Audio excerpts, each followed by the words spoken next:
Hello and welcome back to Dukascopy TV. Now next up on our agenda, and it's another topic which has been hitting headlines of late, we're talking Ukraine with Elias Ashkar of UBIS.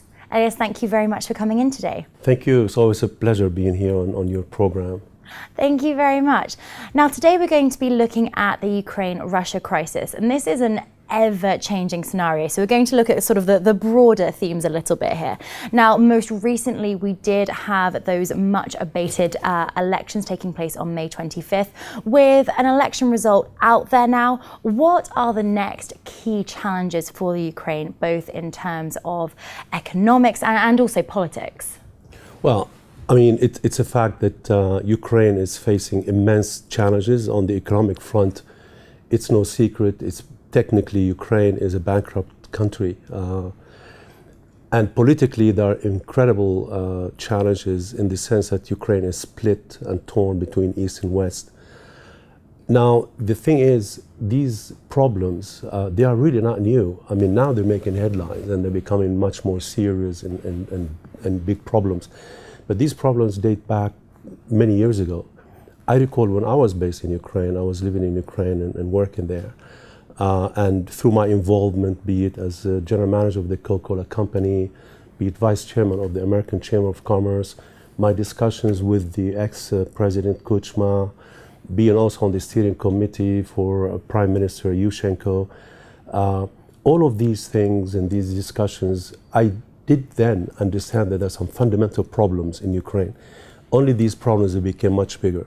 The good news now is that there have been an election. There was a question mark whether the election will take place or not.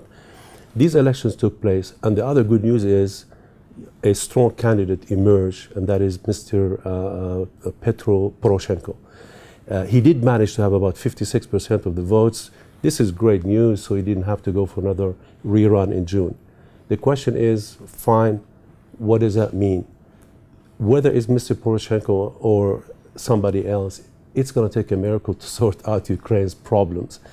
The good news are that the EU, the IMF, and the US now, they're coming with an aid package of about $27 billion to help Ukraine just to get to the next step. That's not going to sort out Ukraine's problems in the long run, because they're really fundamental problems. As a matter of fact, as we're sitting and speaking now, you have the EU, Russia, and Ukraine sitting in Berlin discussing what to do in order not to disrupt the gas supplies to Ukraine and to Europe, because Mr. Putin threatened if Ukraine does not pay immediately about $2 billion, by Tuesday, he's going to stop supplying gas. So big economic problems, and Mr. Poroshenko will have to deal with those. How is he going to relaunch, his economy and get Ukraine back on track? That's going to be a very difficult task. My estimate is that there will be a lot of pain along the way, because with these economic packages, there are a string of conditions, i.e. dealing with corruptions and reforming the economy and so on. On the political front, however, this is a very, very serious situation that Ukraine is facing now. For years and years and years, Ukraine has been split between East and West. You have the pro-Russia people, and then you have the pro-West people. And you follow in the news and you see that now they're almost like a battle zone, and a war zone going on in East Ukraine. As a matter of fact, a helicopter was down yesterday, with about 12 people that perished, including a general, down by the pro-Russia team. So the point is, how is the new president, who has even a strong mandate that even Putin recognizes, how is he going to pull magic and bridge the gap between East and West, between Russia and the EU? How is he going to basically keep Ukraine united? These are major issues. People think that he's probably a candidate who is better prepared to deal with these issues, but still is not an easy task to tackle. If we talk about getting things back on track, there is one gentleman we can't really forget. We've got Mr. Putin here. How is the Russian president going to handle this election result? How is he going to deal with the new Ukrainian president? And also, similarly, what's his end game here? What is the ideal end result for Mr. Putin? Well, if you follow recently what has been Mr. Putin saying, suddenly after the election the rhetoric level came down.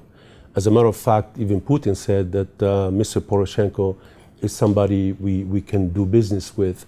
So that's the good news. Even yesterday, Mr. Kerry, the Secretary of State, he also recognized that the Russians are starting to pull the troops back from the border with Ukraine.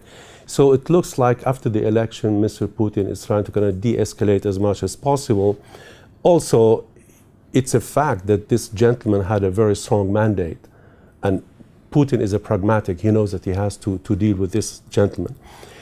On the good side, though, Mr. Putin and Mr. Poroshenko, they know each other because Mr. Poroshenko, the president-elect, he was at one point in time a foreign minister, and then he was an economic minister, and he had a lot of dealing with Mr. Putin. As a matter of fact, he said, he would like to very quickly solve the problems between Ukraine and Russia, and he has no issue dealing with Mr. Putin. He knows him very well. He knows that he's a strong leader and a tough negotiator. So it looks like on the chemistry level, these two gentlemen, maybe they have a better chance than others. But at the end of the day, what's important for Mr. Putin or for Russia, I would summarize this in really three main items. One, Mr. Putin or Russia cannot tolerate to have a hostile Ukraine. They want to have a friendly Ukraine.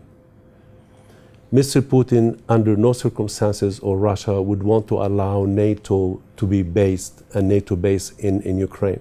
They can understand that Ukraine may want to have some association with the EU, but definitely not NATO.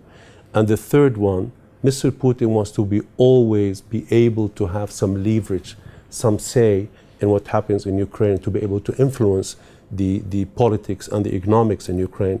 And he has a very strong base of support with the Russian speakers and the pro-Russian forces in Ukraine. So that's basically what his end game is. If somebody can assure him, we're not going to be hostile, we're not going to put NATO forces, and you will have your say to a limited degree in Ukraine, then he will be okay. If we come back to the starting point then, Crimea, is that ever likely to be reunited with Ukraine again? Do we see them coming together again in the near future, or what's your thoughts here?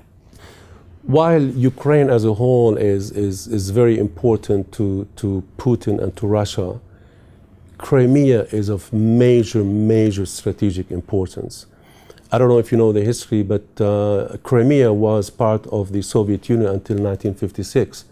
Then it was given in 1956 as a gift to Ukraine. The point is, Crimea is of major strategic importance to Russia in the sense that Russia has no access to warm waters for like 6 months. And only through the Black Sea that they have access to warm water. And this is why the Black Sea Fleet has been stationed in Sevastopol in the Crimea area. So as far as I'm concerned, as long as Putin is in power, there's no way he's going to give Crimea back to Ukraine. And I doubt anybody after Putin would dare to take that bold step. And so as far as I'm concerned, it's very doubtful whether Crimea will ever go back to be part of Ukraine. As a matter of fact, even the West now, whether the EU or the US, we don't hear a lot of talk about Crimea. Now they're talking more about Donetsk and Lugansk and these areas. So that's how I see it. Ukraine will have some real issues for years to come, as far as I can see.